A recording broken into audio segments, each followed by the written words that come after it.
I was going to compliment your shirt first. Well, go ahead. Nice Compliment shirt. away. It's a rare time where I am providing The I'm uniform providing of the the day. wardrobe. Yeah, I'm Yeah. providing the wardrobe today. Yeah. Nice one. Are you old enough, Andrew, to have ever thought it was cool to pop the collar on a polo shirt? I'm old enough for sure. Did you ever double collar? Two polos, both No, collars but popped. I know people who did. I know people. Yeah. That's when you get your visor also and turn your visor around backwards and upside down. So the bill's going up in the What was back. wrong with us? Like that was one of the things like, people are like social media is like ruining humanity and whatever, but no, social media helps children not do stuff like that. Yeah, we were doing that before MySpace. And Yeah. MySpace came on the scene and we stopped doing that. So maybe that's evidence for it being like some potentially good stuff Yeah. there. So So, it helps you correct errors for sure. Not yeah, about it. that's right. More efficiently. Here we have an opening quotation. I'm trying real hard to think of how I can tie this into wearing polo shirts properly. Maybe there is a way. But the opening quotation in this chapter of Finding Bagpipe Freedom, which is chapter 9, is keep it simple. Let's do the obvious thing, the common thing, but let's do it uncommonly well. Leo Burnett. Deep. Do the It common reminds me uncommonly. of there's a on the Droning On podcast. I inconsistently like to ask my guests how they feel about Hawaiian pizza or pineapple on pizza. And I remember Josh McEachran of Chantarant fame saying something like, I'm a fan of simple things done well, so give me a pepperoni all day, or something along those lines. I love Hawaiian pizza, but I also love Me too. pepperoni. I mean, I love anything with the word pizza in it. I've never met a pizza I didn't like either. Yeah, Mm-hmm. I'm with you there. And I don't love olives. If there's olives on the pizza, probably not. I'm probably gonna go with the plain cheese. Yeah. Yeah, well, I'll admit olives aren't something that I'd go looking for if they weren't there.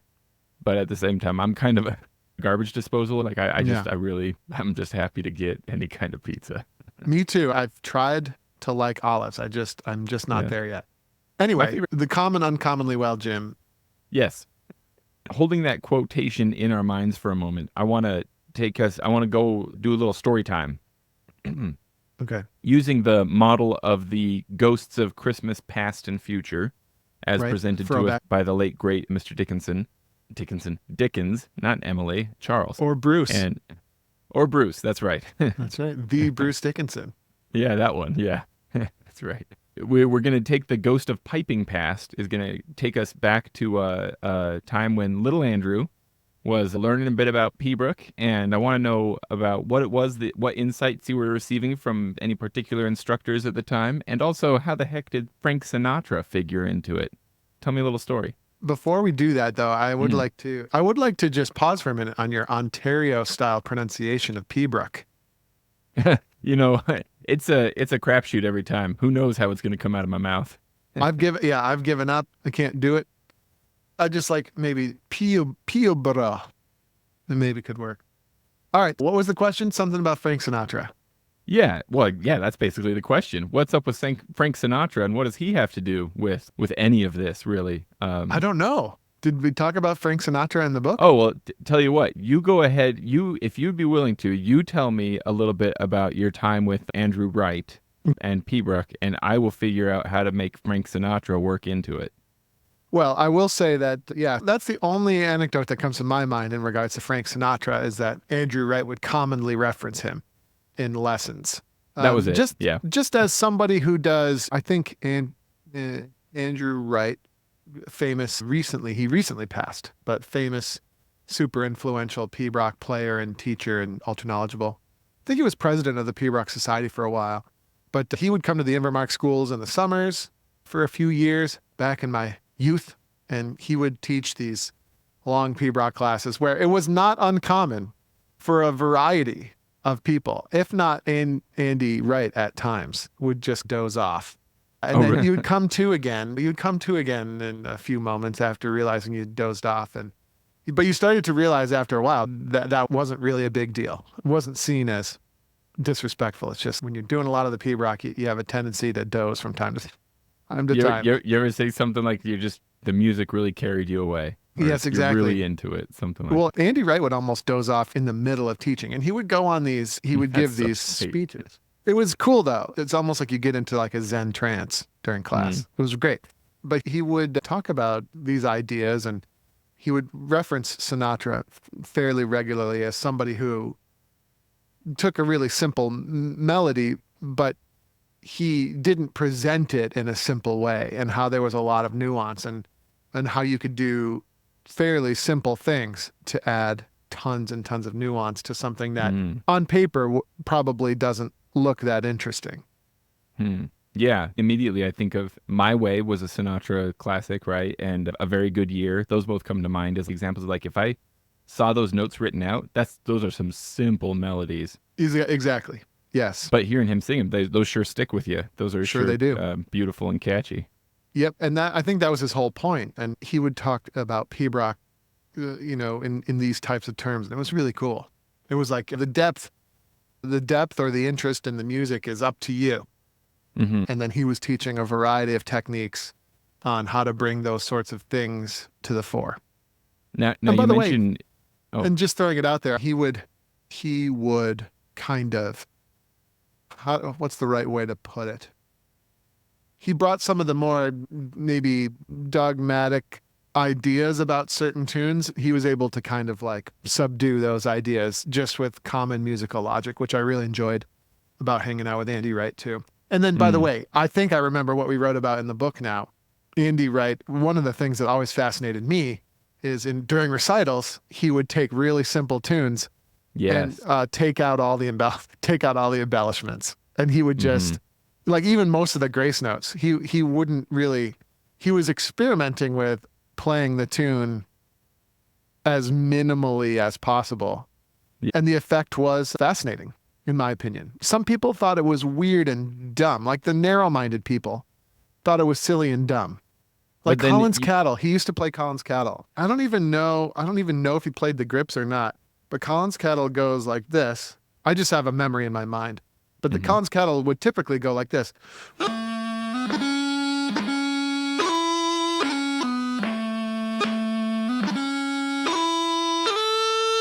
Right? But then he would just play it so simply.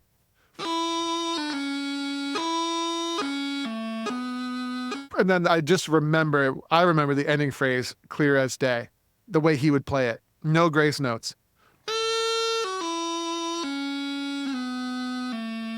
And then he would always do that. His fingers hit the chanter so softly that they had like this weird glissando effect sometimes. And then interesting. Not quite a little doubling, but yeah. And I don't know if he was doing it on purpose or, of course, when I knew him, he was getting up in years or whatever, but it doesn't matter. It was amazing. And it's a fond memory I have of Andy Wright, the way he would play Collins Cattle like that. Well, yeah, you do mention in the chapter that there were some scoffers when that would happen, but that it opened your mind to things. By the way, hate's a strong word. Let me redact. I strongly dislike piping scoffers. So annoying. Just listen to it. However, now with all that said, am I guilty of scoffing at times? For sure. There it is. This is a conflicted life I lead. If it makes you feel any better, I've scoffed now and again as well. I know. It's hard not to. Yeah, I definitely dream of ridding myself of the scoffer's tendency. I feel the same way about pedestrians. When I'm driving, I hate pedestrians. But when I'm a pedestrian, I hate drivers. Yeah. I stared a guy down just the other day. I walked purposely slow across the street, passive aggressively, just yesterday. In your head, did you hear your own voice going, "I'm walking here"? Yeah, I'm walking here. But anyway, what were we even talking about? Yes, Andy Wright. Yes. And it's funny how just not doing all the embellishments was an act of extreme creativity and expression, right? I think it's fun to think about like how I can imagine Andy going kind of full circle in a way in his piping career, as it were, maybe being entirely embedded in the over embellishment game for a long time. And maybe at some point realizing, this is me inventing a fiction potentially, right? But at some point realizing that this is there's a melody buried under all those embellishments, and uncovering it and pulling it out and then presenting it to students like that. Who knows if that's the path that he took. But you do mention in the chapter that wanting to embellish something before the foundation is sturdy is nothing new.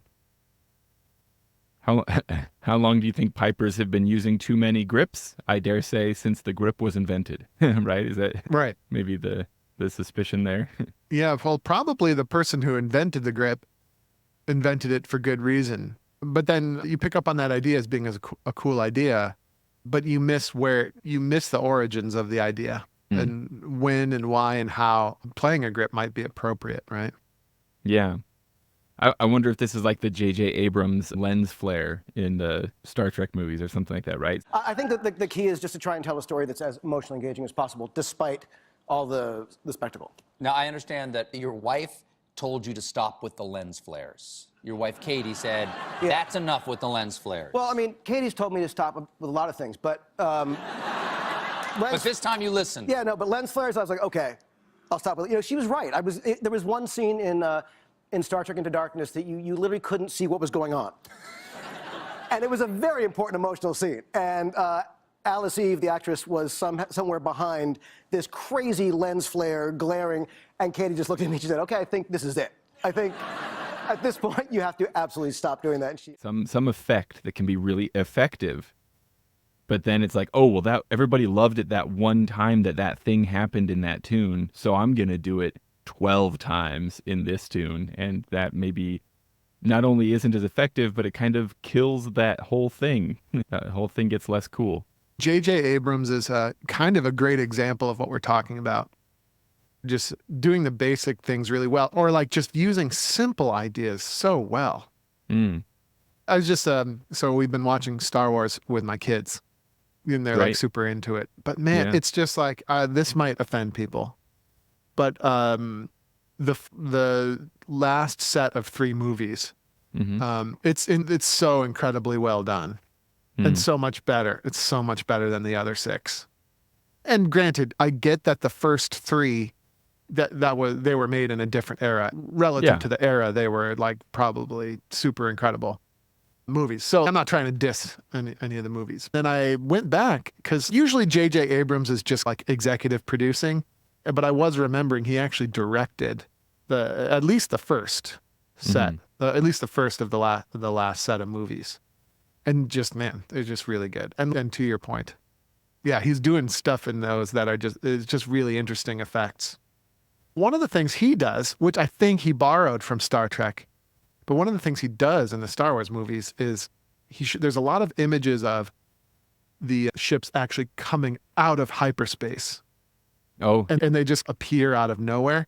Fun, and but it's fun, but it's also sometimes horrifying and scary. And it's like, wow, it's so simple though. There's lots of shots of people flying through hyperspace, but like, what does it look like when they arrive? And sometimes especially when it's a whole fleet. It's like, and they put the little sound. It's just a little sound. Anybody I could do it. I could put the sound in. Boom. Yeah. But that's just so simple, but it's just so effective. And by the way, would it even make sound? Probably not. So there you go. It's an embellishment on reality, right? But it works. So the sorry, the Jim, thing I'm making it really hard for you today. I'm gonna find a way. I'm gonna bring it all. I'll bring this all together. I guess maybe if we were to take some of those effects, those visual effects that happen in filmmaking, and way overdo them, that would be a way to connect that to this question that you pose in the chapter, where you say, why, oh why, do pipers at all levels obsess over embellishments and these like deep and meaningful expression terms every waking second, when we still can't quite play on the beat or without crossing noises? Like, we hop straight ahead to the editing room when making a film, as it were, when we still don't know how to hold a camera steady, is maybe like an analogy there, right? It's a great analogy. Well done, Jim. Thank you. Why do we? What is it that's driving us to obsess over all of these fancy embellishments when we could be playing like Andy Wright? Or rather, we can't play like Andy Wright yet. We can't do a simple 4/4 with no embellishments, but we are just really focused on our F-doubling. What's going on there? Why do you think Yeah. that's happening to us? I don't know. It's probably a necessary part of the process, and it's probably a good element of human nature that this goes on. But we do have to, I think, transcend it eventually in order to get to the good stuff. Lots of examples of that come to mind. I remember when Jack Lee told me once, when I was young, that at the time I would have been playing the Ross canister bag. Now, and by the way, this isn't meant to be a diss to the Ross canister bag, but I remember one time as a kid, I was playing all the moisture control contraptions in Jack Lee. By the way, it would have been at one of the same Invermark schools Andy Wright was at, just throwing it out there. Like this was all happening at a similar time. But I remember he said playing sheep and cane would teach you a lot about tone, right? Basically, he said something to that effect. In the sense that going back to the simple elements and actually getting it right is going to teach you a whole lot. And there's a whole lot there that you might miss. Maybe like shooting a movie with film instead of digital. Maybe. I don't know. But Jim, what were we talking about? No, that makes sense. Why we're hopping ahead to embellishments when we're still not playing the simple melody clearly or well. Yep, I do think that makes a lot of sense. I'm thinking about which a lot of us might have had at least some limited experience with digital audio workstations, right? With a DAW. And I'm not saying I'm any kind of like master wizard with the switches here, right? But I did not understand what was going on in spite of playing around with DAWs for over a decade until I sat in front of a physical not digital audio workstation, right? And could see, that microphone plugs into that jack, and then that corresponds to this slider right here. Then it started to click, and then I could see, that's what we're imitating with the tool, or that's what we're adding to with the tool, because the digital stations, of course, have so much more flexibility. I wonder if that's also analogous to this situation where it's like the bright and shiny thing with the embellishments. We're reaching over for that, or the fancy contraptions in the moisture control system. That can all be really useful. But if you start with the original thing, you can then understand better how the fancy stuff is supposed to work, and maybe then use it in a better way. Yes, and where does it come from, right? Where does the digital audio workstation come from? But also, where does the embellishment come from, right? Like, why is it there? Where does it come from? And really, when you start to dig deep, it's like, wait a minute here. So embellishments are combinations of melody notes and grace notes, and we package them together in these nice, small, neat, tidy packages. Right? Well, okay, so what makes a good grace note? That's going to play into how successful your embellishment can be. And it helps to have an understanding of that, right? When people are just wiggling their fingers in the right combination, sure, that's not an incorrect embellishment, but it's not really correct in the sense that you're not really fully understanding it. And then once you do start to investigate further, right? Like Rhythmic Fingerwork, the book by Jim McGilvery, is really that, isn't it? It's further investigation into what's really supposed to be happening here and what the root of all this stuff really is. And you get into it and it's like, my grace notes have to be crisp, but also there's note changes inside of these embellishments. Yeah. And they're not always going cleanly. And so do we have control over the note changes? And then, of course, one layer deeper than that is these embellishments and all these steps have to be timed in a very specific way in order to be effective.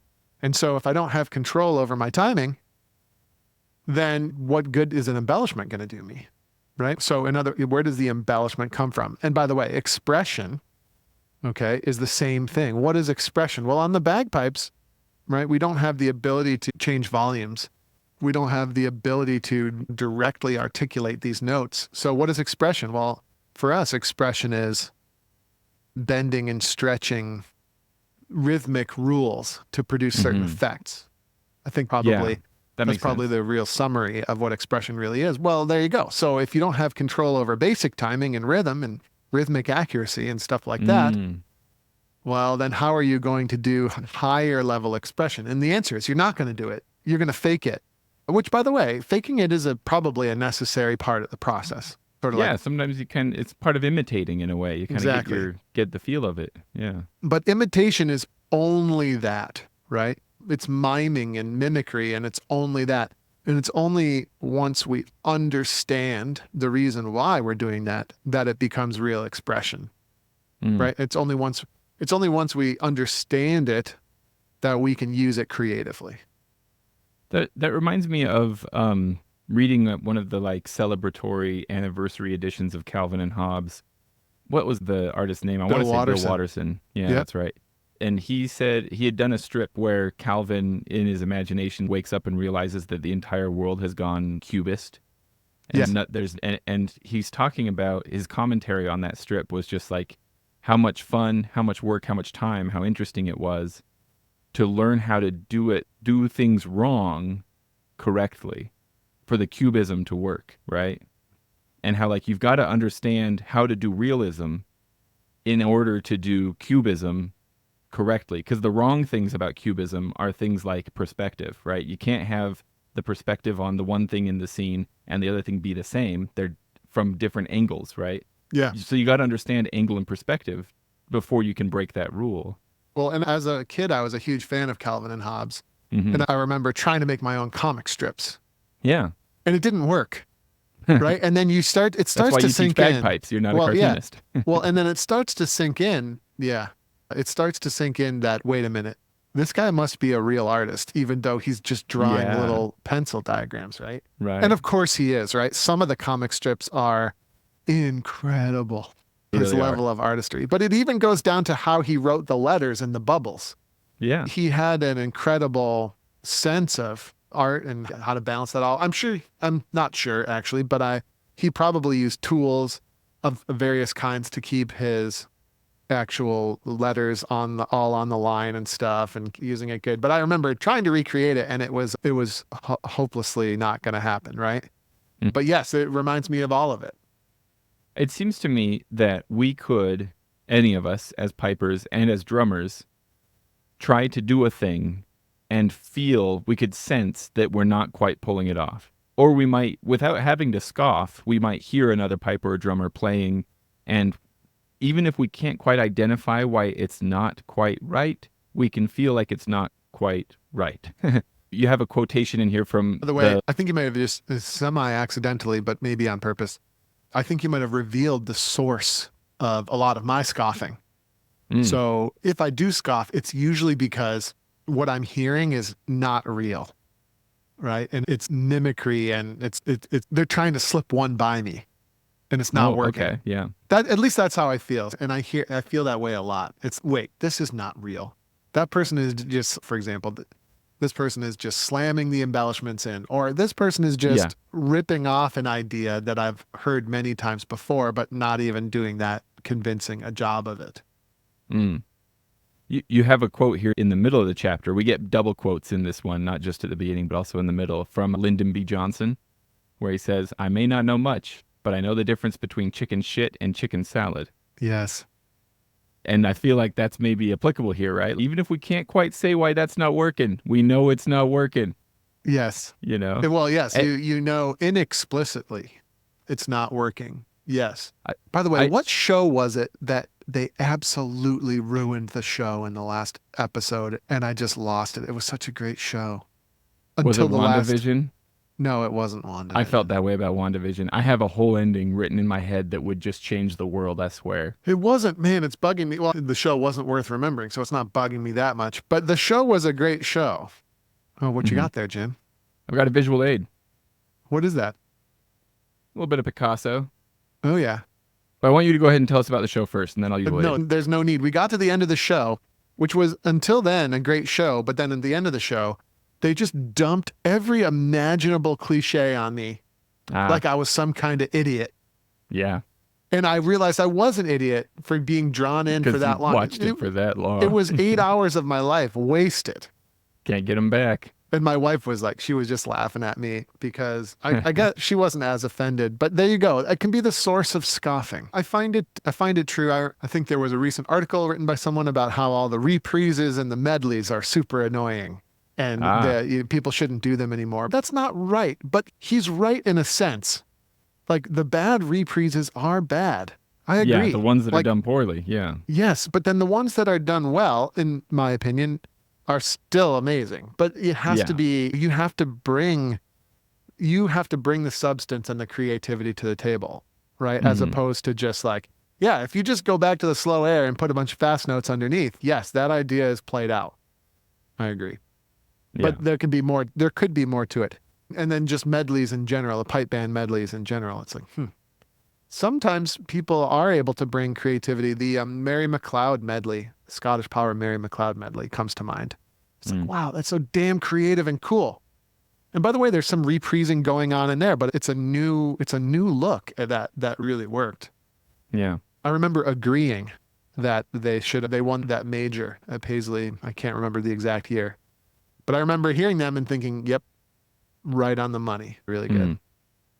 So it seems like maybe the thing that we need to tease apart here is that a thing done well or poorly isn't the deciding factor for whether or not that thing should always or never exist. Right? Right.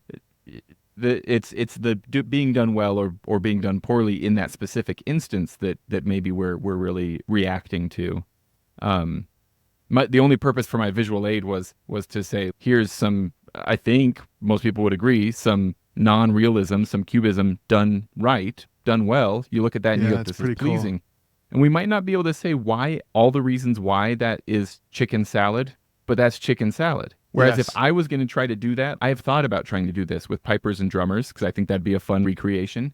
But I don't understand how to do realism, and I definitely don't know how to understand how to do cubism, and therefore mine would be chicken shit, not chicken salad, right? Right. And I think anybody looking at it, even if they didn't know the rules of art and why perspective and composition aren't working, they'd go, it's not working.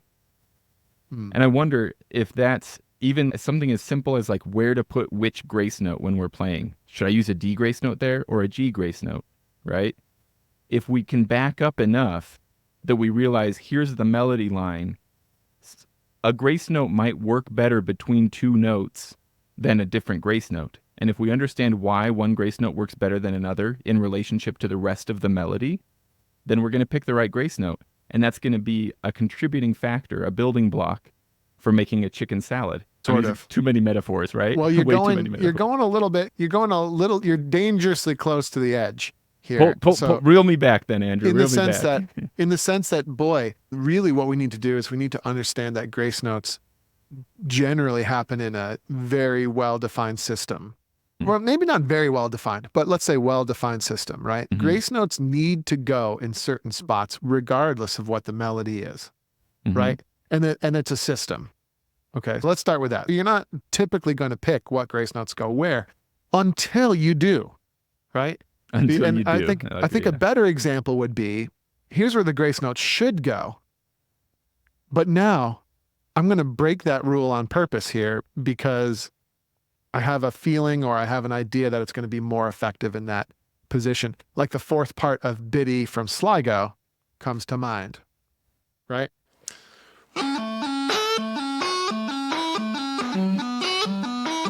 All the G grace notes are not on the beats. They're all like one position removed. Yeah.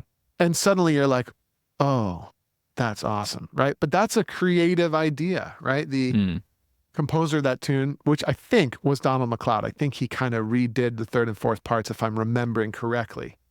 But he, just creative genius. And by the way, that's not anything someone else couldn't have come up with, but he's the one that came up with it. And it's an idea that really sticks and it's really great. That is like Watterson's cubism thing though, isn't it? Where it's because Watterson understood realism first, he could do that. And because the fourth part is perfectly, by the way, did you say it was Donald McLeod? I think so. But I could be wrong. He could be GS or any one of those guys. I think it was Donald McLeod. But anyway, whomever it was, you could play the fourth part easily down the line.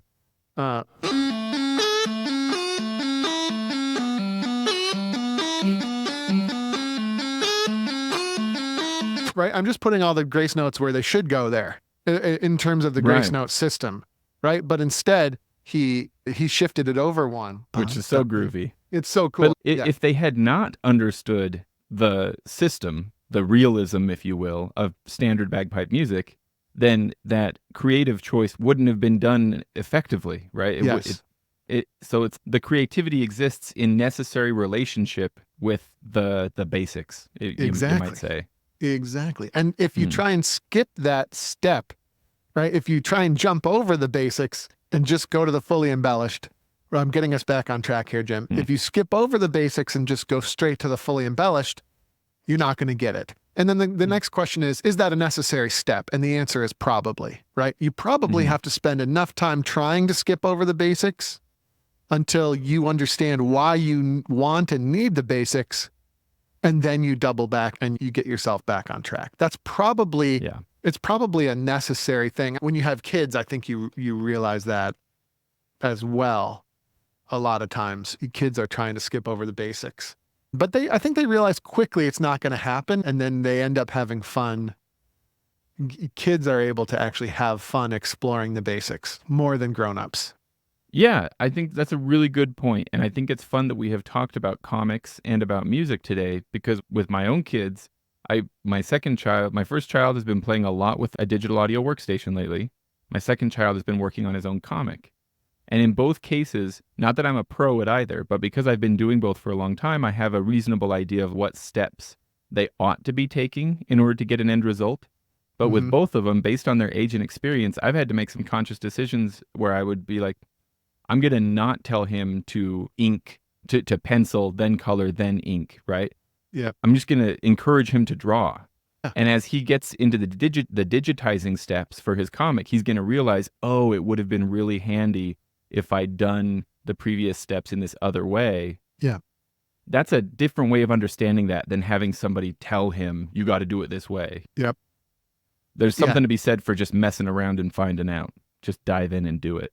Exactly. And then the question, I think there's a moment where the realization sets in, where it's like, I have skipped essential steps here. But then you have the choice. What am I going to do? Am I going to go back and learn this the right way, or am I going to continue to force this? And sometimes I feel like it's appropriate to just continue to force it.